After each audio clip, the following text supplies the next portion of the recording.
Hey guys, so this is by far one of the coolest cutscenes in Genshin. Um, it's right up there with the Yosile fight. If you guys have done that, I've done it. I think it was on this channel that I did it.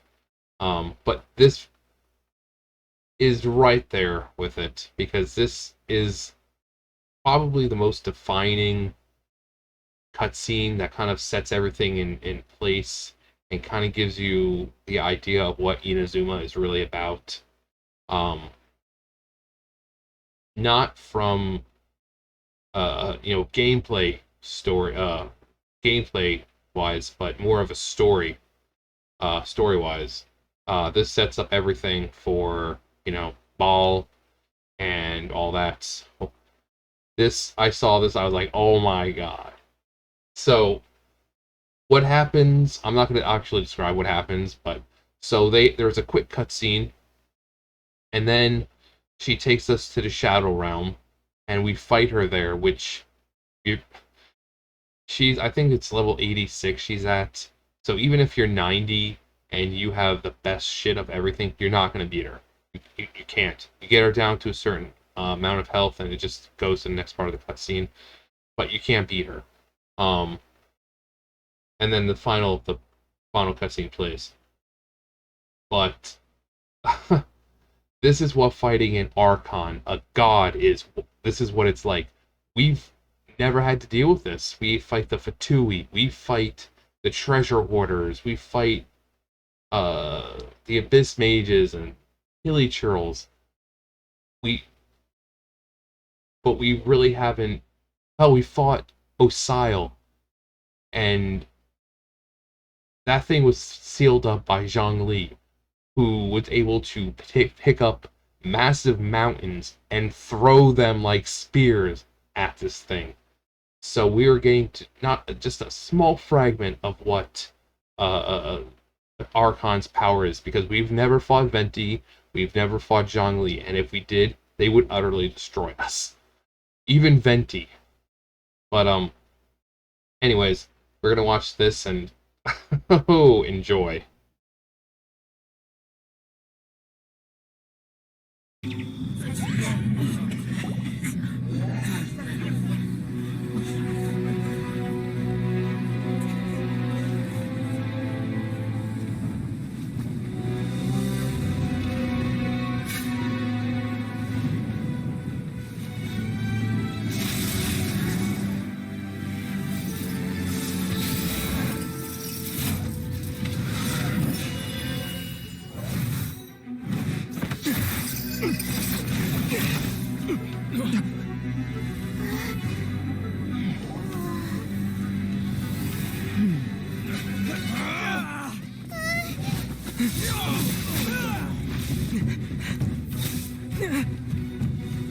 Capable of using elemental energy without a vision.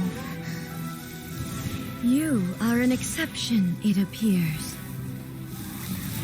Exceptions, the enemy of eternity.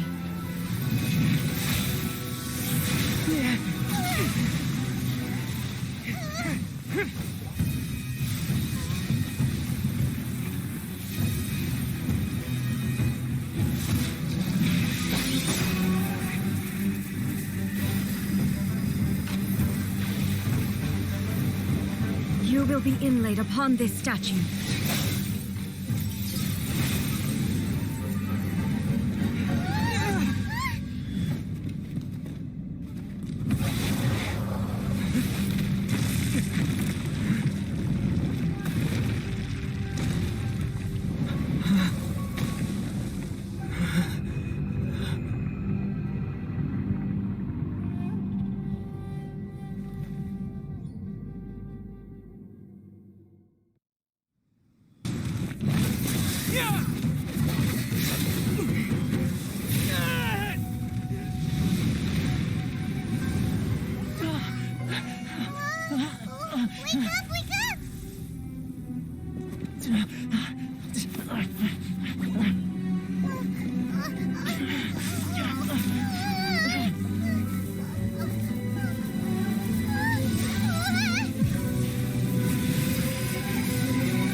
Shogun, who was that? Seize him under the decree. Huh? Next time, I will strike twice. What in the Matrix? Alright, so...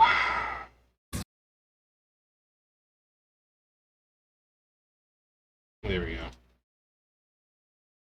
So, this was so fucking cool.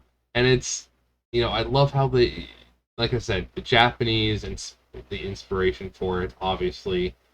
You know, she fucking takes us to the fucking Shadow Realm. And then we've got the fucking Sharingan right here, which obviously it's not a Sharingan. Obviously, look it up. It has an actual name. But this is very... I got Naruto vibes from this because I see, like, this giant... You know, because when you see this, at least if you're a Naruto fan, and you see this, you see a Sharingan.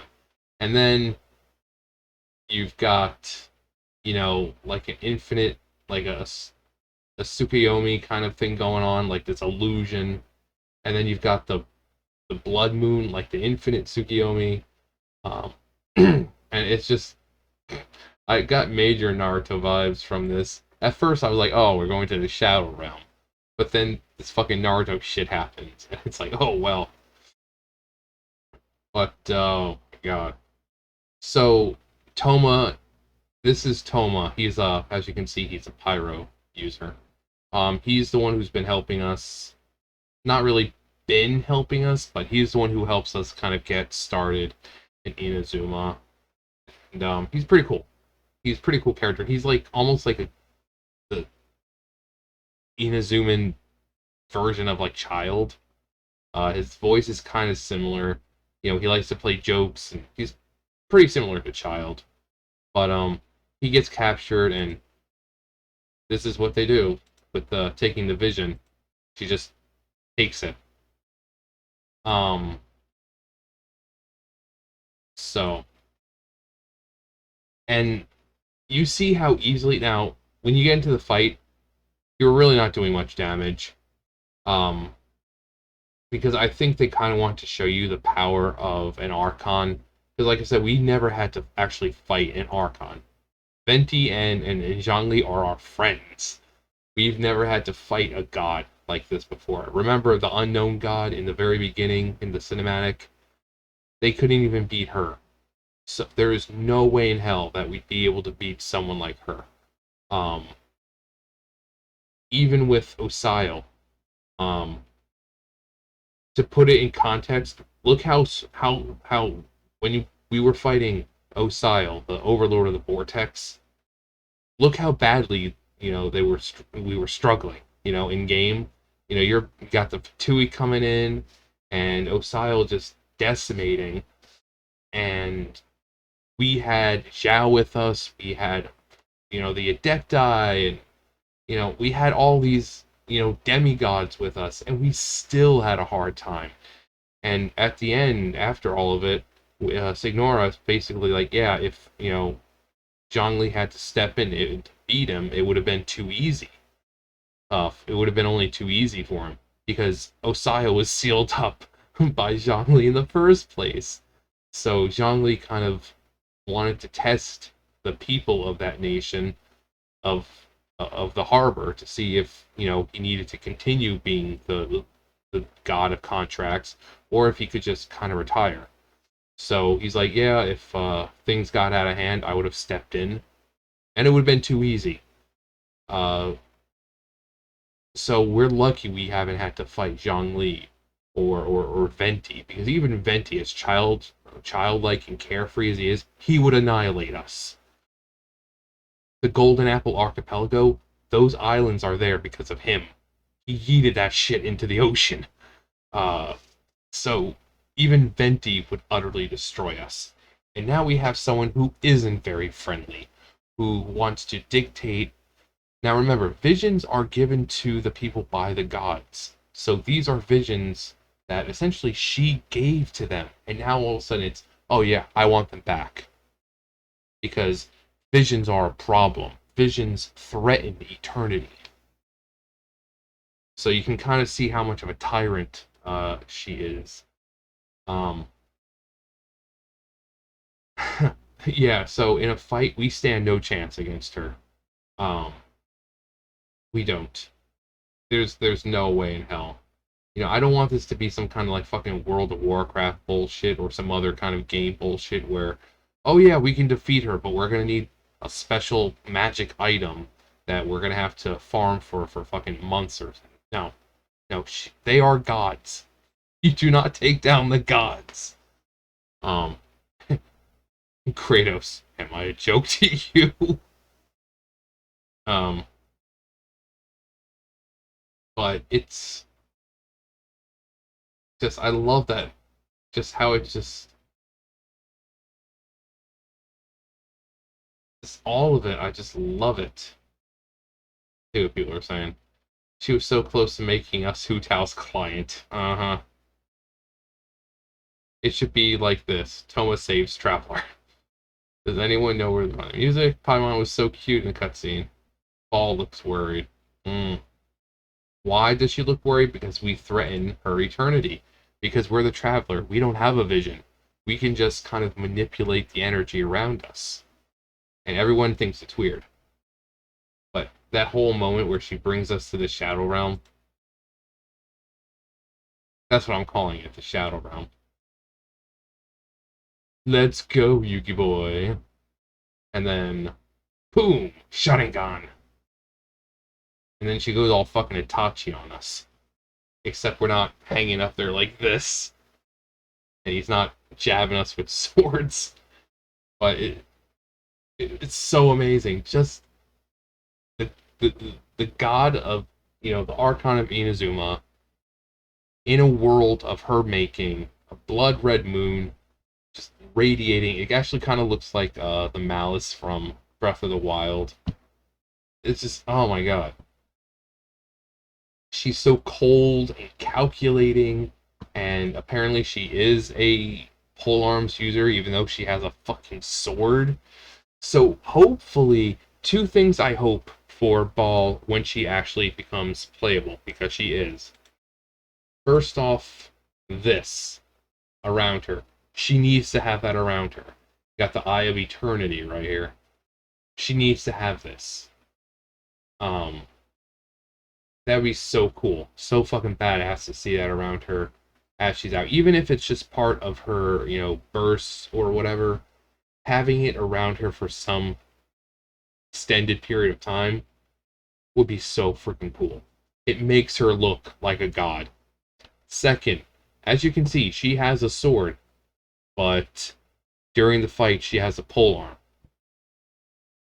So, what I want to see, and I've talked about this before, I want to see more hybrid characters, like Child.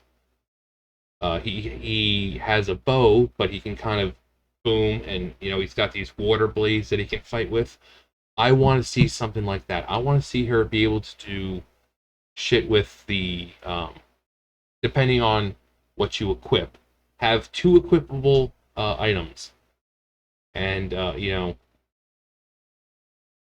whatever you equip, that's what that's what you'll use, and the abilities are adjusted just a tad bit so the animations don't look so freaking stupid. Um, but she clearly has a sword, but when you fight her, she has a polearm. So I would love to see a hybrid, a dual user of being able to use multiple items. I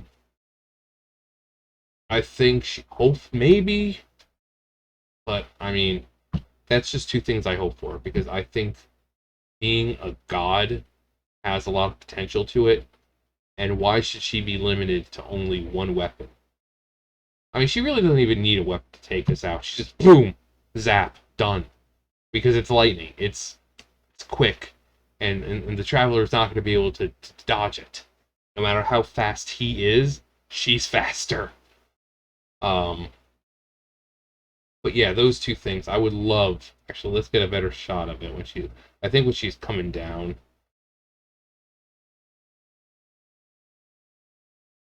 The infamous Booba sword. People were like, "Oh my god, is she like pulling fucking swords out of her tits now?" That and when she turns around, just look how freaking cool that is. I would love, this is why I said that we need like a transmog system, where you can actually have different pieces of gear and you can actually change your appearance so that you all don't look the same, and have that right there as a transmog. Have it as a special item that you have to farm or you have to work for, but you go in, you equip it or whatever, and it becomes a permanent part of your character. Um, that would be so freaking cool. Um, Also, you can see in the back right here, those are all visions. You got Dendro right there, you've got Cryo, you got Pyros up here, it's like Electro right there. And she just takes them and sticks them in the statue. Um, Symbolizing her taking, keeping eternity, taking the thing that represents a threat to eternity and claiming them, keeping her balance, her status quo going. Um, and then people have been doing stupid shit like with Zhongli, giving her a big old fucking rock dong. It's like, sorry, I had to do it. This is what you get for fighting or her trying to hurt Toma. But yeah, I would love to see those things with her. Um, we have like characters. What is it? Lynel and Lynette. They're like brother sister or something. They're like magicians or some crap like that. So there's another thing that's gonna change dynamics of the game and how you play it. But to have a character that can use a pole arm or a sword, that would be really really cool. But anyways, I've talked long enough. It's 20 minutes just about how cool she is. Anyways, let me know what you guys think. Have you gotten up to this? Are you exploring Inazuma? Are you enjoying it? Um, Let me know below. Thumbs up, thumbs down, come subscribe, all that great stuff, and I'll see you guys next time. Bye, guys.